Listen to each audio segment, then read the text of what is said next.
अस्सलाम वालेकुम दोस्तों, क्या हाल चाल है। आई होप सभी ठीक होंगे। वेलकम करता हूं आपको आज की वीडियो में। इस वीडियो में हम बात करेंगे कि आप कैसे फ़ोटोशॉप के अंदर कैमरा रॉ फिल्टर का यूज़ करते हुए किसी भी नॉर्मल इमेज के जो कलर्स हैं या उनका जो टेक्सचर है उसको कैसे चेंज कर सकते हैं। तो कैमरा रॉ फिल्टर में ये सारी चीज़ें देखेंगे, समझेंगे। लेकिन आगे बढ़ने से पहले अगर आप चैनल पर फर्स्ट टाइम आएँ तो प्लीज़ सब्सक्राइब करके बेल नोटिफिकेशन को ऑन कर दें, ताकि फ्यूचर में मैं जो भी वीडियो बनाता हूँ उसका नोटिफिकेशन आप तक बर वक्त पहुँच जाया करे। So without wasting any more time, let's do it. सबसे पहले करना तो ये होता है कि आप एक डुप्लीकेट लेयर ले लिया करें। कंट्रोल जे प्रेस करेंगे तो डुप्लीकेट लेयर आ जाएगी। फिर उसके बाद आप चले जाएं ऊपर फिल्टर के सेक्शन में और यहाँ पर आपको मिलेगा कैमरा रॉ फिल्टर। अब अगर आपके पास ये चीज़ शो नहीं हो रही हो तो आप क्रोम ब्राउज़र में जाएंगे और वहाँ पर आपने कैमरा रॉ फिल्टर की जो एक्सटेंशन है या एक सॉफ्टवेयर मिलता है उसको कर लेना है डाउनलोड करने के बाद इंस्टॉल करेंगे तो तब ये फ़ीचर आपके पास आ जाएगा। अदरवाइज़ ये इसका बिल्ट इन फ़ीचर भी होता है। अगर आप इसको अपग्रेड करना चाहते हैं तो आप क्रोम से कर सकते हैं। तो जैसे आप इस पर क्लिक करेंगे तो यहाँ पर एक और विंडो ओपन हो जाएगी जो कि कैमरा रॉ फिल्टर की विंडो होती है और उसमें सारे कलर्स करेक्शन की जाती है, टेम्परेचर ईटीसी जो कुछ भी होता है सारा आपको यहाँ पर देखने को मिलता है। जैसे मोबाइल के ऊपर आपको लाइट रूम का फ़ीचर दिया जाता है, फ़ोटोशॉप में आपको यहाँ पर कैमरा रॉ फिल्टर का फ़ीचर दिया जाता है। तो सबसे पहले तो आपने ये करना होता है कि अपनी बेसिक पर जाएंगे। बेसिक पर क्लिक करेंगे तो आपको यहाँ पर टेम्परेचर, टिंट दिया गया है, exposure, highlights, contrast, shadow, white balance, black और इसके अलावा टेक्सचर, क्लैरिटी, डीएस, वाइब्रेस और सैचुरेशन।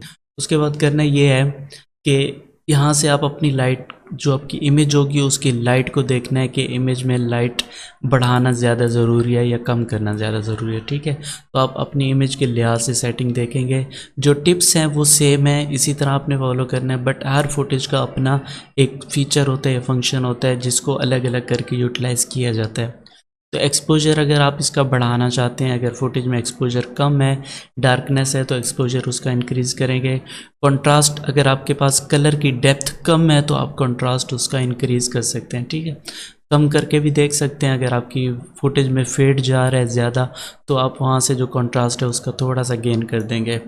हाइलाइट्स होता है कि आपकी जो फुटेज का जो ओवरऑल जितना भी उसमें एक्सपोजर होता है, जो लाइट्स होती हैं वो कम या ज़्यादा करना चाहते हैं तो आप हाइलाइट्स की मदद से कर सकते हैं। ठीक है, तो आपको यहाँ पर स्काई में जो कलर है वो चेंज होता नज़र आएगा।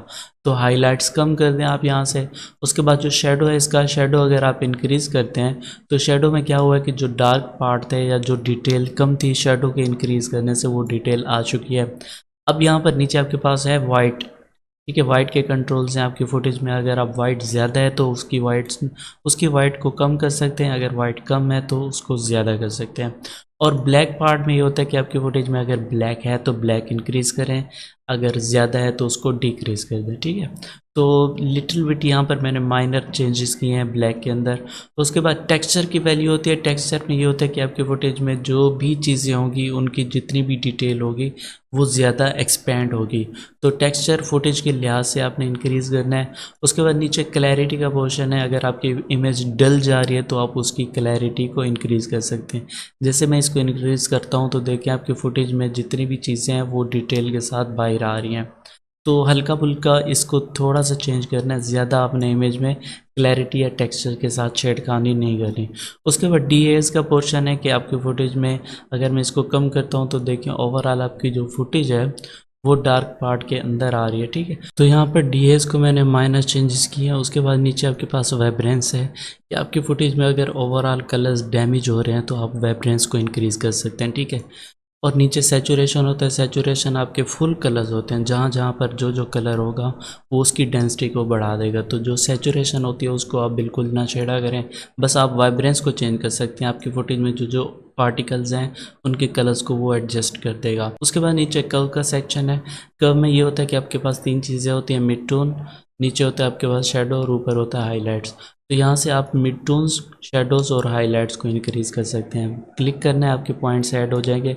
उसके बाद यहाँ पर आप उसके शेडोज़ को कम करना चाहते हैं तो शेडोज़ को कम कर सकते हैं।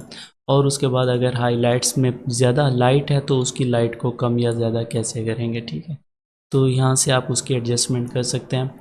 उसके बाद नीचे आपके पास ऑप्शन होता है डिटेल्स का।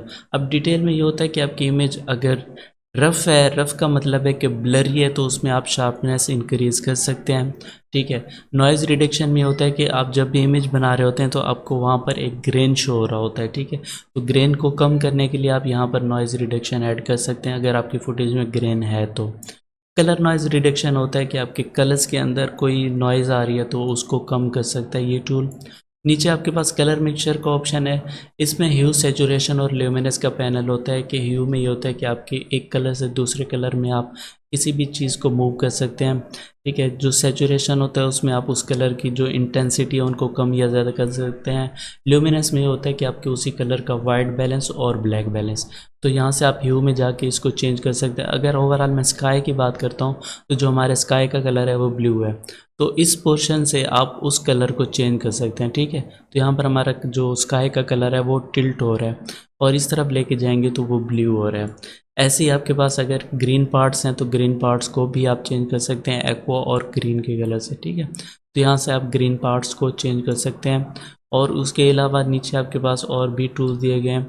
अगर आप सेचुरेशन में जाते हैं तो सेचुरेशन में भी सेम यही चीज़ है, आपके पास ये ब्लू और एक्वा का कलर दिया गया। अब अगर मैं इसको चेंज करता हूँ तो आप अपने स्काई का कलर देख सकते हैं ब्लैक एंड वाइट की तरफ जा रहा है, तो ये उसके जो कलर्स की ओवरऑल सेचुरेशन होती है उसको इंक्रीज़ करता है। और ये आपके पास ग्रेन्स हैं, ठीक है। अगर मैं इसको इस तरफ लेके जाता हूँ तो जो हमारे लीव्स हैं वो ग्रीन हो रहे हैं। तो जो ह्यू सैचुरेशन का पैनल है ल्यूमिनेंस का, उसका ये काम होता है। उसके बाद नीचे अगर आप आते हैं कलर ग्रेडिंग में, कलर ग्रेडिंग में आपके पास ये ऑप्शन दिए गए मिड टोन, शेडो और हाईलाइट्स। ये भी सेम उसी तरह काम करते हैं जैसे कि हमने ऊपर बेसिक में देखा था। इसमें आपकी फुटेज का ओवरऑल मिड टोन इंक्रीज़ करना चाहते हैं तो वो कर सकते हैं, शेडो इंक्रीज़ करना चाहते हैं तो वो कर सकते हैं, ठीक है।